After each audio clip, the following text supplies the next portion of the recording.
Hello दोस्तों, तो कैसे हैं आप लोग। Welcome to my channel success junction, एक कदम सफलता की ओर। हम लेकर के आ गए हैं पॉलिटी के कुछ विशेष महत्वपूर्ण प्रश्न जो कि आगामी परीक्षाओं में आने वाले हैं। देखिए, एग्जाम्स की डेट घोषित होना चालू हो गई है, यानी आंदोलन का असर अब देखने को मिल रहा है। एनटीपीसी ने अपनी डेट घोषित कर दी, यानी कि 15 दिसंबर को एनटीपीसी का एग्जाम होगा और 15 सितंबर जो है फॉर्म भरने की डेट यूपीएसआई की आ गई है और जल्द ही मध्य प्रदेश पुलिस भर्ती भी आने ही वाली है। तो यहाँ पर परीक्षाएं आने वाली हैं। अब आपको जांचना है कि आप कितने पानी में हैं, यानी कि आपने कितनी तैयारी की है। और ये जांचने के लिए बने रहिए सक्सेस जंक्शन के साथ। प्रश्न वही जो परीक्षा में आएंगे और आपको दूसरों से अलग बनाएंगे, यानी कि ये वस्तुनिष्ठ प्रश्न जो हैं वे ऐसे प्रश्न हैं जो अभी तक परीक्षाओं में आए हैं और जिनके आगे आने की संभावना है। हम एक प्रश्न कराएंगे लेकिन उससे रिलेटेड सारी जानकारी आपको देंगे। आपको देखने में प्रश्न कम लग सकते हैं लेकिन वे प्रश्न होंगे बहुत ही महत्वपूर्ण। हम प्रश्नों की जड़ तक जाएंगे और आपको अधिक से अधिक जानकारी प्रोवाइड कराएंगे। तो बिना समय गवाए चलते हैं पॉलिटी की चाणक्य एक्सप्रेस की इस यात्रा पर। तो पहला प्रश्न है, निम्नलिखित में से किस एक्ट के द्वारा भारत में संघीय न्यायालय अर्थात फेडरल कोर्ट की स्थापना की गई थी। एमपीपीएससी 2016 का ये प्रश्न है। तो ऑप्शन की तरफ चलते हैं। ऑप्शन ए है भारत परिषद अधिनियम 1861, ऑप्शन बी है भारत परिषद अधिनियम 1909, ऑप्शन सी है भारत शासन अधिनियम 1919, ऑप्शन डी है इनमें से कोई नहीं।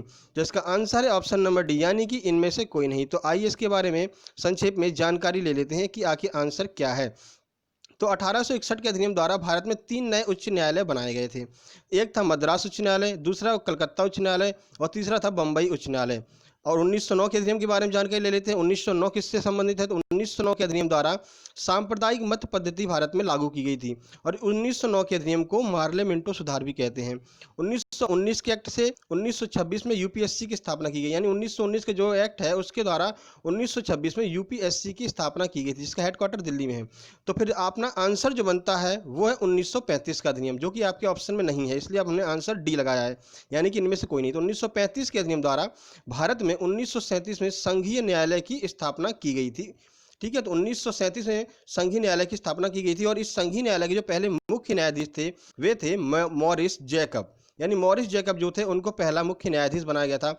ऐसा नहीं कि इसमें कोई भारतीय न्यायाधीश नहीं था, इसमें 2 भारतीय न्यायाधीश भी थे। तो 2 भारतीय न्यायाधीश कौन थे, तो पहले थे एम आर जैकब और दूसरे थे एम एस सुल्तान, यानी कि 2 भारतीय न्यायाधीश भी थे।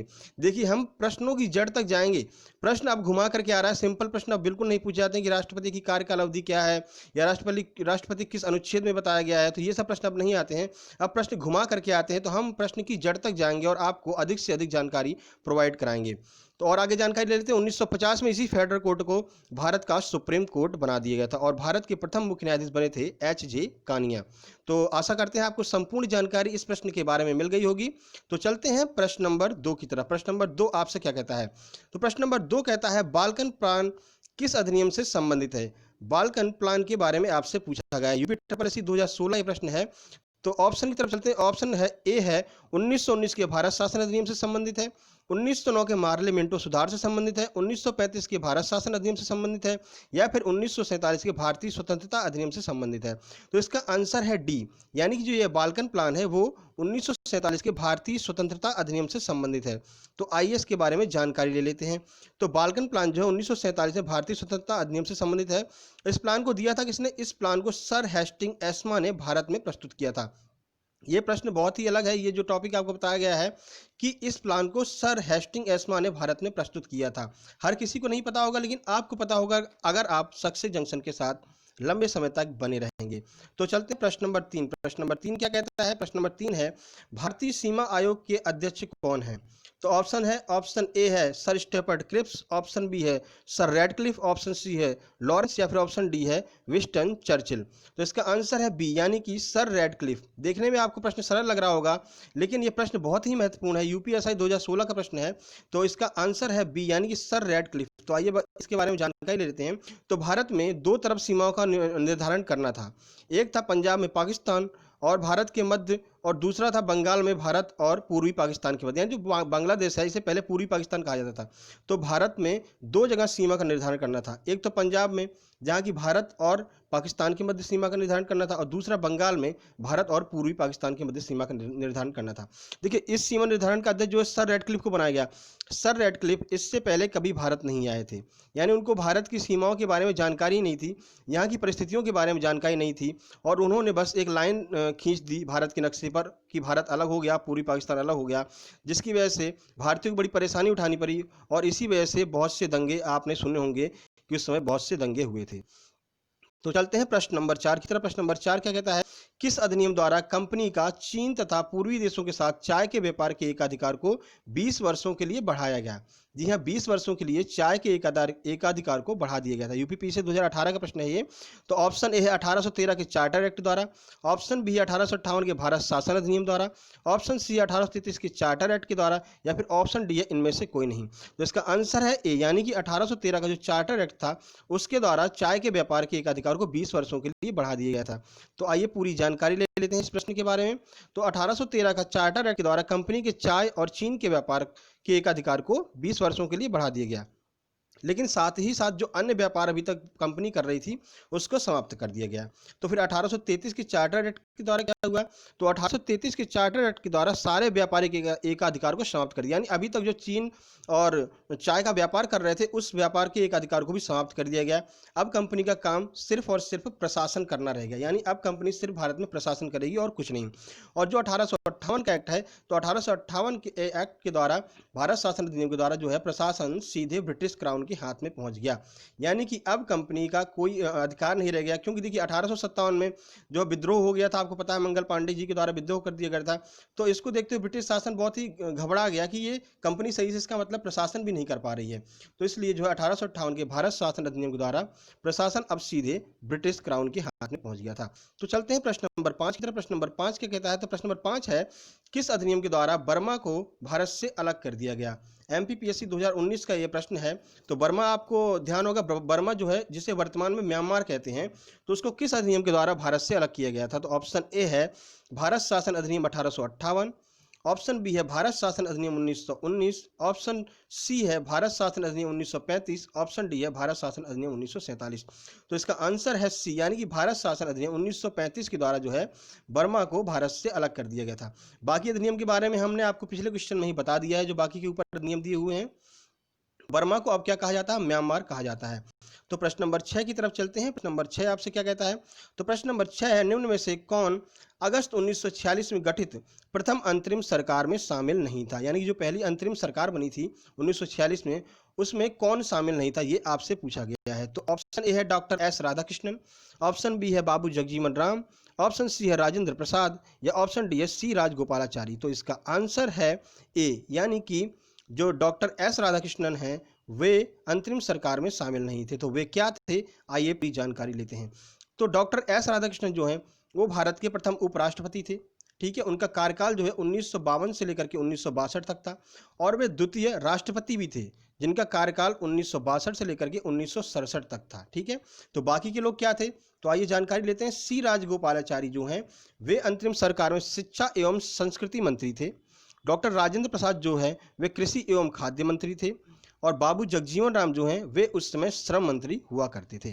तो अंतरिम सरकार के बारे में आइए जानकारी लेते हैं कि अंतरिम सरकार क्या है। तो अंतरिम सरकार 2 अक्टूबर 1946 को बनी, जिसके अध्यक्ष लॉर्ड वेवल को और उपाध्यक्ष जवाहरलाल नेहरू को बनाया गया था, और 26 अक्टूबर 1946 में इसमें मुस्लिम लीग भी आकर के जुड़ गई थी। तो ये थी अंतरिम सरकार की बातें। तो प्रश्न नंबर 7 की तरफ चलते हैं। प्रश्न नंबर 7 क्या है? तो उद्देश्य प्रस्ताव कब और किसके द्वारा लाया गया? एमपीएसआई 2016 का ये प्रश्न है। ऑप्शन ए है मोतीलाल नेहरू जी के द्वारा 1940 में, या फिर ऑप्शन बी है जवाहरलाल नेहरू के द्वारा 1946 में, ऑप्शन सी है सरदार पटेल द्वारा 1942 में, option D doctor Bhimrao Ambedkar के द्वारा 1938 में। तो इसका आंसर है बी, यानी कि जवाहरलाल नेहरू के द्वारा 1946 में उद्देश्य प्रस्ताव लाया गया था। तो उद्देश्य प्रस्ताव संविधान सभा के सामने 13 दिसंबर 1946 को लाया गया था, जो 22 जनवरी 1947 को पास कर दिया गया था। ठीक है, तो प्रश्न नंबर 8 की तरफ चलते हैं। प्रश्न नंबर 8 क्या कहता है? तो संविधान सभा की प्रथम बैठक कब हुई? यूपीएसआई 2017 का ये प्रश्न है। तो ऑप्शन ए है 9 दिसंबर 1946 को, ऑप्शन बी है 11 दिसंबर 1946 को, ऑप्शन सी है 13 दिसंबर 1946 को, या फिर ऑप्शन डी है 12 दिसंबर 1946 को। तो इसका आंसर है ए, यानी कि 9 दिसंबर 1946 को जो संविधान सभा की प्रथम बैठक हुई थी। तो आपको साथ ही साथ ये भी बता दें कि दूसरी और तीसरी बैठक जो है क्रमशः 11 दिसंबर और 13 दिसंबर को हुई थी। हमने दोनों ऑप्शन एक साथ लगा दिए हैं, तो आपको ये भी ध्यान रहेगा। तो आइए विस्तृत से इसकी जानकारी लेते हैं। तो ऑप्शन ए आपको पता चल गया आंसर है। तो संविधान सभा के लिए चुनाव जो है वो जुलाई अगस्त 1946 में संपन्न हो गए थे। कुल 389 सदस्यों को चुना गया था, जिनमें 292 सदस्य जो हैं वो ब्रिटिश भारत से थे। बाकी के जो 4 सदस्य हैं वे मिशनरी क्षेत्रों से चुने गए थे। बाकी के 93 जो सदस्य हैं वे देशी रियासतों से चुने गए थे। तो पहली बैठक जो है 9 दिसंबर 1946 को नई दिल्ली के सेंट्रल हॉल में हुई थी, जिसके अस्थायी अध्यक्ष डॉक्टर सच्चिदानंद सिन्हा को चुना गया था। देखिए उस समय सच्चिदानंद सिन्हा सबसे बुजुर्ग व्यक्ति थे और सबसे अनुभवी व्यक्ति थे, इसलिए उनको उनका सम्मान करते हुए उनको अस्थायी अध्यक्ष चुन लिया गया था। तो पहली बैठक में कुल 208 सदस्यों ने भाग लिया था। अब ये सदस्य कम कैसे हो गए, तो इसमें जो है मुस्लिम लीग ने भाग नहीं लिया था। मुस्लिम लीग ने इस बैठक का बहिष्कार किया था, इसलिए 208 सदस्य वहां पर उपस्थित हो पाए थे। प्रश्न नंबर 9 की तरफ चलते हैं। प्रश्न नंबर 9 है, निम्न में से कौन प्रारूप समिति में शामिल नहीं था? यूपी लोअर पीसी 2018 के प्रश्न है। तो ऑप्शन ए है जवाहरलाल नेहरू, ऑप्शन बी है मोहम्मद सादुल्लाह, ऑप्शन सी है ए के अय्यर या फिर ऑप्शन डी है बी आर अम्बेडकर। आपसे पूछा है कि कौन प्रारूप समिति में शामिल नहीं था। देखिए प्रारूप समिति का नाम आते ही सबसे पहले आपके सामने बी आर अम्बेडकर, बाबा साहब भीमराव अम्बेडकर का नाम सामने आ जाता होगा। वे उसमें प्रारूप समिति के जो है वे अध्यक्ष थे। तो आइए इसका आंसर देख लेते हैं। तो आंसर ए है जवाहरलाल नेहरू, यानी कि जवाहरलाल नेहरू जो है उनका प्रारूप समिति से कोई संबंध नहीं है। तो फिर आइए आंसर देख लेते हैं, ए है। तो आइए जानकारी ले लेते हैं इस प्रश्न के बारे में। तो जवाहरलाल नेहरू जो है वे प्रारूप समिति में शामिल नहीं थे। तो प्रारूप समिति में कौन कौन शामिल था, कैसे क्या थी प्रारूप समिति, आइए जानकारी लेते हैं। देखिए प्रारूप समिति की स्थापना जो है वो 29 अगस्त 1947 को की गई, जिसके अध्यक्ष जो हैं बाबा साहेब भीमराव अम्बेडकर को बनाया गया। इसमें 7 सदस्य शामिल थे। इस समिति का कार्य क्या था? तो इस समिति का कार्य था प्रोफेसर बी एन राव जो उसमें संवैधानिक सलाहकार थे, उनके द्वारा संविधान का एक खाका बनाया गया, यानी कि एक जो रफ वर्क होता है संविधान का वो बनाया गया और इनके सामने प्रस्तुत किया गया संविधान सभा के सामने। तो संविधान सभा ने क्या किया कि 7 सदस्यों की एक समिति बना दी। उसका काम था कि जो ये संविधान का खाका तैयार हुआ है इसमें कोई गलतियां तो नहीं हैं, अगर गलतियां हैं तो उनको सुधार कीजिए और कुछ जोड़ना है तो वो जोड़िए, ये काम था। और इसके अध्यक्ष जो थे वे थे बी आर अम्बेडकर साहब। तो प्रश्न नंबर 10 की तरफ चलते हैं। प्रश्न नंबर 10 है, किस संविधान संशोधन के द्वारा भारत में मतदान करने की आयु जो है वो 21 वर्ष से घटा करके 18 वर्ष कर दी गई? यूपीपीएससी 2018 का ये प्रश्न है। तो ऑप्शन ए है 60वें संविधान संशोधन द्वारा, ऑप्शन बी है 61वें संविधान संशोधन द्वारा, ऑप्शन सी है 62वें संविधान संशोधन द्वारा या फिर ऑप्शन डी है 63वें संविधान संशोधन द्वारा। तो इसका आंसर है बी, यानी कि 61वें संविधान संशोधन के द्वारा जो आयु है मतदान करने की वो 21 वर्ष से घटा करके 18 वर्ष कर दी गई थी। तो आंसर हमको पता चल गया। आइए चलते हैं इसके बारे में विस्तृत से जानकारी ले लेते हैं कि आखिर क्या है। तो भारत में मतदान करने के लिए जो पद्धति अपनाई जाती है, पहली बार पद्धति के बारे में जान लेते हैं कि वो पद्धति कौन सी होती है। तो वो पद्धति है वयस्क मताधिकार पद्धति, यानी उस पद्धति को वयस्क मताधिकार पद्धति कहते हैं। सीजीपीएससी मेंस में ये प्रश्न आया हुआ था कि भारत में मतदान करने की पद्धति को किस नाम से जाना जाता है। तो क्या कहते हैं? वयस्क मताधिकार मत पद्धति कहते हैं। देखिए शुरू में जो मतदान करने की आयु थी वो 21 वर्ष थी, क्योंकि उसमें काफ़ी लोग अशिक्षित थे, उतना दायरा नहीं बढ़ा था कि वो अपना मतदान का प्रयोग कर सके, अपने दिमाग का सही इस्तेमाल कर सकें। तो आयु जो है शुरू में 21 वर्ष थी, परंतु क्या हुआ जब 1988 में राजीव गांधी जी कंप्यूटर क्रांति लेकर के आए, जैसे उनकी सरकार आई, तो उनकी ये बात समझ में आई कि जो अब युवा है वो युवा वर्ग अब समझदार हो गया, इतना समझदार हो गया कि वो अपने मत का सही प्रयोग कर सकता है। तो उन्होंने सोचा क्यों ना मतदान की आयु को थोड़ा कम कर दें, तो उससे क्या होगा, तो अधिक से अधिक लोग जो है वो इस दायरे में आ सकें, यानी मतदान कर सकेंगे। तो ऐसे सामान्य परिस्थिति में तो कर नहीं दिया जाता कि जाकर घर घर बोलो देखो भैया ऐसा है कि जो आयु है वो मतदान करने की अब कम कर दी गई, 18 वर्ष कर दी गई है। तो ऐसा नहीं होता है, उसके लिए बाकायदा एक संविधान संशोधन किया जाता है। तो इसके लिए 61वां संविधान संशोधन किया गया और 1989 के हुए जो आम चुनाव हुए 1989 में, उसमें पहली बार 18 वर्ष के युवाओं ने मतदान किया था। उम्मीद करते हैं आपको सारी जानकारी मिल गई होगी इस प्रश्न से संबंधित। कहीं से भी कितना भी प्रश्न घुमा करके आ जाए, अगर आपने सक्सेस जंक्शन की क्लास ली हुई है तो वो प्रश्न आपसे बच करके नहीं निकल सकता है। ये बात बिल्कुल अपने दिमाग में रख लीजिएगा। तो प्रश्न नंबर 11 की तरफ चलते हैं। प्रश्न नंबर 11 है, 1942 में ब्रिटिश सरकार द्वारा किसे संविधान निर्माण के लिए भेजा गया था? देखिए 1942 में गांधी जी बिल्कुल अपने फॉरम पे थे। उन्होंने उस समय आंदोलन छेड़ रखा था, भारत छोड़ो आंदोलन, यानी भारत को आपको छोड़ के जाना ही जाना पड़ेगा। तो ब्रिटिश सरकार एकदम बौखला गई थी, घबरा गई थी। तो इसके लिए उन्होंने क्या किया, 1942 में एक संविधान निर्माण के लिए एक समिति का निर्माण किया और उसको भारत भेजा। ठीक है, यूपीएससी 2017 का प्रश्न है। तो ऑप्शन की तरफ देखते हैं। ऑप्शन ए है लॉर्ड माउंटबेटन, ऑप्शन बी है Simon, option C sir Stafford Cripps या फिर ऑप्शन डी है वारेन हेस्टिंग्स को। यानी संविधान निर्माण के लिए ब्रिटिश सरकार के द्वारा इनमें से किसे भेजा गया था? तो आइए आंसर देख लेते हैं। तो इसका आंसर है, यानी कि स्टेफर्ड क्रिप्स को जो है वो ब्रिटिश सरकार सरकार के द्वारा भेजा गया। तो आइए जानकारी ले लेते हैं इस प्रश्न के बारे में विस्तृत से। 1942 में हो रहे भारत छोड़ो आंदोलन के फलस्वरूप ब्रिटिश सरकार द्वारा सर स्टेफर्ड क्रिप्स को भारत में संविधान निर्माण के लिए भेजा गया, जिसे भारतीयों ने बिल्कुल सिरे से नकार दिया। देखिए, सर स्टेफर्ड क्रिप्स जो है भारत को स्वतंत्र नहीं करना चाहते थे, एक डोमिनियन स्टेट का दर्जा देना चाहते थे, यानी कि सरकार जो उस पर शासन है वो तो हम करेंगे और तुम्हारी लोकल सरकार जो है वो तुम्हारी रहेगी। तो जिसे भारतीयों ने बिल्कुल नकार दिया। भारतीयों ने कहा हमें बिल्कुल पूर्ण स्वतंत्रता चाहिए, हम स्वतंत्र होकर के रहेंगे, आप किसी के बस में नहीं रहने वाले हैं, हम किसी के बातों में नहीं आने वाले हैं। तो इसके बाद स्टेफर्ड क्रिप्स तो वापस लौट गए। तो फिर इसके बाद फिर 1946 में जब फिर एक बार फिर चरम पर अपना आंदोलन पहुंचा, तो 1946 में कैबिनेट मिशन जो है वो भारत आया, जिसमें स्पष्ट कह दिया गया कि जी हाँ, हम बिल्कुल आपको स्वतंत्र कर रहे हैं, पूर्णतः स्वतंत्र कर रहे हैं। और 1946 में जब कैबिनेट मिशन आया तो उसने जो है संविधान का निर्माण कार्य प्रारंभ करवाया। बाकी संविधान के बारे में हम आपको पीछे बता ही चुके हैं। तो चलते हैं प्रश्न नंबर 12 की तरफ। प्रश्न नंबर 12 है, संविधान सभा द्वारा स्थापित मूल अधिकारों और अल्पसंख्यक हेतु सलाहकार समिति के अध्यक्ष कौन थे? बहुत ही महत्वपूर्ण प्रश्न है, ये कई परीक्षाओं में देखने को मिला है और अभी फिलहाल ये यूपीएससी 2017 का प्रश्न है। लेकिन मैंने परीक्षाओं का जो पेपरों का एनालिसिस किया था तो काफ़ी सारे पेपर में ये क्वेश्चन देखने को मिला था। यानी कि संविधान सभा द्वारा स्थापित मूल अधिकारों और अल्पसंख्यक हेतु सलाहकार समिति के अध्यक्ष कौन है? एक बार एमपीपीएससी 2016 का ये प्रश्न भी आया था, शायद मुझे थोड़ा ध्यान आ रहा है। तो ऑप्शन ए है पंडित नेहरू, ऑप्शन बी है सरदार पटेल, ऑप्शन सी है बी.एन. राव और ऑप्शन डी है बी.आर. अम्बेडकर। तो इसका आंसर है सरदार पटेल, यानी अल्पसंख्यक हेतु और मूल अधिकारों के लिए सलाहकार समिति के अध्यक्ष सरदार वल्लभ भाई पटेल थे। तो आइए जानकारी ले लेते हैं इस प्रश्न के बारे में विस्तृत से, जिससे इस प्रश्न से रिलेट कोई भी प्रश्न घुमा करके आ जाए आपसे बिल्कुल भी छूटना नहीं चाहिए। तो सरदार पटेल जो है वे इस समिति के अध्यक्ष थे और मौलिक अधिकारों की जो उप समिति थी, एक उप समिति भी बनाई गई थी मौलिक अधिकारों के लिए, तो उसके अध्यक्ष जो है वे जे.बी. कृपलानी थे। आपको कंफ्यूज नहीं होना है, मौलिक अधिकारों और अल्पसंख्यक समिति के अध्यक्ष सरदार वल्लभ भाई पटेल थे और मौलिक अधिकारों की उप समिति के अध्यक्ष जे.बी. कृपलानी जी थे। ये बात आपको दिमाग में रखना है। तो बी.एन. राव क्या थे जी? बी.एन. राव जो है वे संवैधानिक सलाहकार थे। और अब क्या है, अब दो प्रश्न आते हैं सरदार पटेल जी से संबंधित कि किसके द्वारा जो है सरदार पटेल को सरदार की उपाधि दी गई थी? तो बारदोली की महिलाओं के द्वारा वल्लभ भाई पटेल को सरदार की उपाधि दी गई थी। और एक प्रश्न काफी बार आया है, बहुत बार परीक्षा देखने को मिला है कि लौह पुरुष किसे कहा जाता है? तो लौह पुरुष सरदार वल्लभ भाई पटेल को कहा जाता है। क्यों कहा जाता है, किस लिए कहा जाता है, ये हमने आपको अपनी पिछली वीडियो में बता दिया है। चाणक्य एक्सप्रेस की पॉलिटी की ही वीडियो थी, इसमें सरदार पटेल से संबंधित कोई प्रश्न आया था तो हमने विस्तृत आपको जानकारी दे दी थी सरदार पटेल के बारे में और कैसे कैसे वो मूर्ति बनी जो गुजरात में बनाई गई है, क्यों बनाई गई, सारी जानकारी हम आपको दे चुके हैं। तो पिछला वीडियो आप एक बार जरूर देख लीजिएगा, बहुत ही महत्वपूर्ण प्रश्न उसमें भी है। तो प्रश्न नंबर 13 की तरफ चलते हैं। प्रश्न नंबर 13 आपसे क्या कहता है? भारतीय मूल संविधान में शामिल थे, एमपी पुलिस 2016 का ये प्रश्न है। तो क्या क्या शामिल था भारतीय मूल संविधान, यानी जब संविधान बना था उस समय भारतीय मूल संविधान में क्या क्या शामिल था, ये आपसे पूछा गया है। ऑप्शन ए है अनुच्छेद 395 थे, 22 भाग थे और अनुसूचियां 8 थीं। ऑप्शन बी कहता है 371 अनुच्छेद थे, 21 भाग थे और अनुसूचियां 7 थीं। ऑप्शन सी कहता है 372 अनुच्छेद थे, 20 भाग थे और 12 अनुसूचियां थीं। ऑप्शन डी कहता है 380 अनुच्छेद थे, 23 भाग थे और 11 अनुसूचियां थीं। तो इसका सही आंसर जो है वो है ए, यानी कि जब भारतीय संविधान बना हुआ था उस समय 395 अनुच्छेद थे, 22 भाग थे और 8 अनुसूचियां थीं।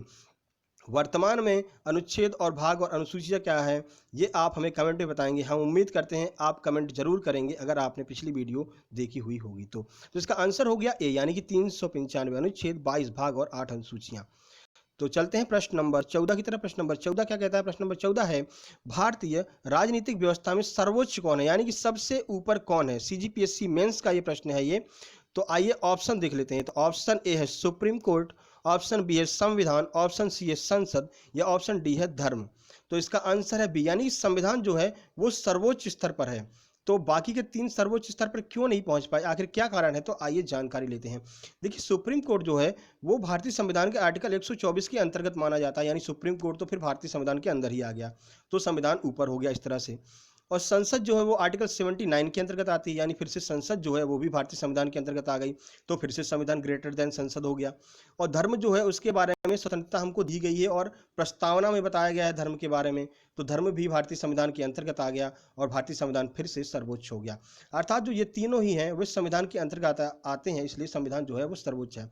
देखिए, आपको एक प्रश्न कंफ्यूज करेगा कि सर संसद भी तो सर्वोच्च हो सकता है, क्योंकि जब संविधान में कोई संशोधन करना होता है तो संसद करती है।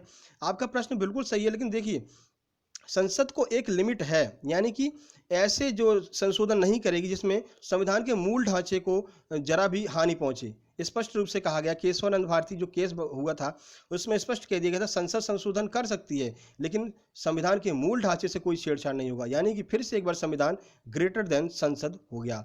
तो फिलहाल आपको बता दें कि संविधान जो है वो भारत की राजनीतिक व्यवस्था का सर्वोच्च स्तर है।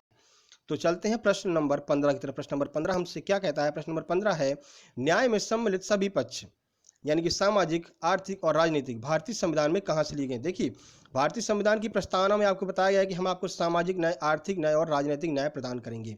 तो ये शब्द जो है, देखिए कितना घुमा करके आपसे प्रश्न पूछा है, यानी कि न्याय में सम्मिलित सभी पक्ष, सामाजिक, आर्थिक, राजनीतिक पक्ष भारतीय संविधान में कहां से लिए गए हैं। यानी स्पष्ट रूप से आपसे ये पूछा जाता है कि ये तीनों जो शब्द हैं वे किस देश से लिए गए हैं, लेकिन घुमा करके दिया जिससे आप फंस जाएं। यूपीपीएससी 2018 का हाई लेवल का ये प्रश्न है। तो इसका ऑप्शन देखते हैं। ऑप्शन ए है फ्रांस, ऑप्शन बी है रूस, ऑप्शन सी है अमेरिका और ऑप्शन डी है जर्मनी। तो इसका आंसर देखते हैं। इसका आंसर है बी, यानी कि रूस। जी हाँ, रूस जो है वो सामाजिक, आर्थिक और राजनीतिक ये तीनों शब्द लिए गए हैं। तो फ्रांस, अमेरिका और जर्मनी से क्या लिए गए हैं, हम पूरी जानकारी आपको देंगे, कोई भी ऑप्शन आपका जाने नहीं देंगे।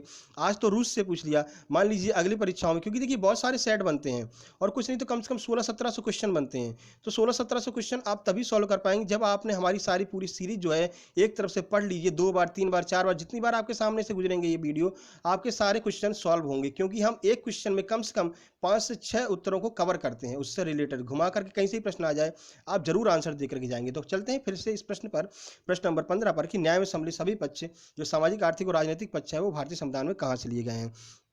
तो आंसर आपको मिल गया, आंसर है रूस। तो बाकी तीनों के बारे में आइए जानकारी ले लेते हैं संक्षेप में। देखिए, रूस से न्याय लिया गया है और फ्रांस से क्या लिया? देखिए, फ्रांस से बंधुत्व की भावना ली गई, आपके ऑप्शन में फ्रांस भी दिया हुआ है। अमेरिका से क्या लिया? अमेरिका से हमने मौलिक अधिकार लिए, कई बार प्रश्न ये परीक्षाओं में देखने को मिला है। तो जर्मनी से क्या लिया है? जर्मनी से हमने आपातकाल के दौरान राष्ट्रपति की शक्तियों का बढ़ना लिया है। देखिए, आपातकाल जब लग जाता है तो राष्ट्रपति की शक्तियां बढ़ जाती हैं, राष्ट्रपति शासन लग जाता है और जो सीएम है उनका शासन उनके हाथ से चला जाता है। जैसे कि जम्मू कश्मीर में जो राष्ट्रपति शासन लगा था तो राज्यपाल वहां पर सर्वे सर्वा थे। तो ठीक है, तो ये थे 15 प्रमुख महत्वपूर्ण प्रश्न। आपको ये प्रश्न देखने में 15 लग रहे हैं, लेकिन इस प्रश्न की जब आप अंदर जाएंगे, इनके ऑप्शनों में जाएंगे, जितना हमने आपको बताया है, तो ये प्रश्न 15 मल्टीप्लाई बाई 4 कर दीजिए तो 60 प्रश्न आपके लगभग कवर हो गए हैं। आप ये वीडियो 2 से 3 बार देखिए, मैं आपको गारंटी देता हूं एक भी प्रश्न जो है आपकी परीक्षा से बाहर नहीं जाने वाला है, आपसे छूटने वाला नहीं है प्रश्न, अगर ये इस वीडियो को आप बार बार देखेंगे तो ये वीडियो आपको कैसा लगा हमें जरूर बताइएगा और हमारे चैनल को सब्सक्राइब जरूर कर लीजिएगा। हमारे चैनल के सामने जो है सक्सेस जंक्शन के सामने एक सब्सक्राइब का बटन होगा, उसको दबाइए, उसके सामने एक घंटी होगी, उस घंटी को दबाइए और ऑल पर सिलेक्ट कर लीजिए, जिससे आपको सारी नोटिफिकेशन जो है टाइम टू टाइम मिल जाया करेंगी।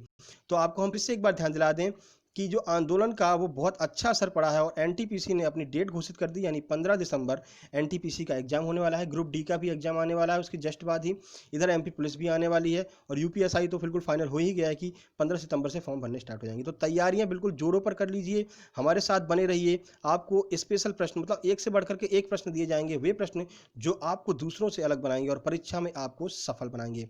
तो मिलते हैं अगली वीडियो हमारी आने वाली है हिंदी की, हिंदी एक्सप्रेस, जिसमें हम हिंदी के महत्वपूर्ण प्रश्नों को कवर करेंगे। तो बने रहिए हमारे साथ। देखिए, ये पॉलिटी की चाणक्य एक्सप्रेस थी, महत्वपूर्ण प्रश्न पॉलिटी के कवर किए गए थे। 440 वोल्ट करंट अफेयर एक्सप्रेस का पार्ट 2 जो है वो पिछली वीडियो में आपको दिखाया गया है, तो पार्ट 2 आप वहां से देख सकते हैं, पार्ट 1 भी बना है। उसके बाद हिंदी की हिंदी एक्सप्रेस, ये 3 सब्जेक्ट हम लेकर के चल रहे हैं और बहुत जल्द ही आपके लिए विज्ञान, क्योंकि ग्रुप डी का एग्जाम आने वाला है। ग्रुप डी का एग्जाम जो है विज्ञान के हाई लेवल के प्रश्नों को कवर करता है, तो जल्द ही हम विज्ञान की सीरीज भी आपके लिए लेकर के आएंगे। तो बने रहिए हमारे साथ, सक्सेस जंक्शन के साथ अपना साथ बनाए रखिए और अपना ख्याल रखिए और अपनों का ख्याल रखिए और स्वस्थ रहिए, जिससे देश भी स्वस्थ रहेगा। तो मिलते हैं अगली वीडियो में, तब तक के लिए नमस्कार।